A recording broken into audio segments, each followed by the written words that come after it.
Al-Shabaab ayaa la sheegay in ay gacanta ku dhigeen diyaarad drones ah oo ku dhacday duleedka magaalada Kismaayo ee gobolka Jubbada Hoose.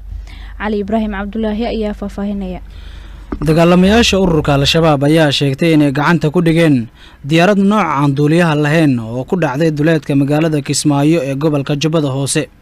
ururka Al-Shabaab waxa ay sheegeen in diyaaradan ay ku dhacday deegaanka Beerxaane oo 60 kiiloomitir dhinaca galbeed uga beegan magaalada Kismaayo ee xarunta gobolka Jubbada Hoose. sidoo kale waxa inta ay ku dareen in Al-Shabaab ay diyaaradan ay leedahay dawladda Mareykanka.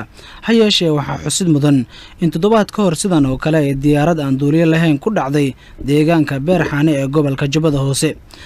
diyaaradahan oo kale waxaa inta badan adeegsada dawladda Mareykanka maadaama diyaaradaha Mareykanka ay duqeymo ka fuliyaan qaybo ka mid ah dalka oo ay ku bartilmaameedsadaan dagaalamayaasha ka tirsan ururka Al-Shabaab. ciidamada Mareykanka ayaa saldhig military waxa ay ku leeyihiin garoonka diyaaradaha ee magaalada Kismaayo halkaas ay ka qorsheeyaan weerarada ay ku qaadayaan dagaalamayaasha ururka Al-Shabaab.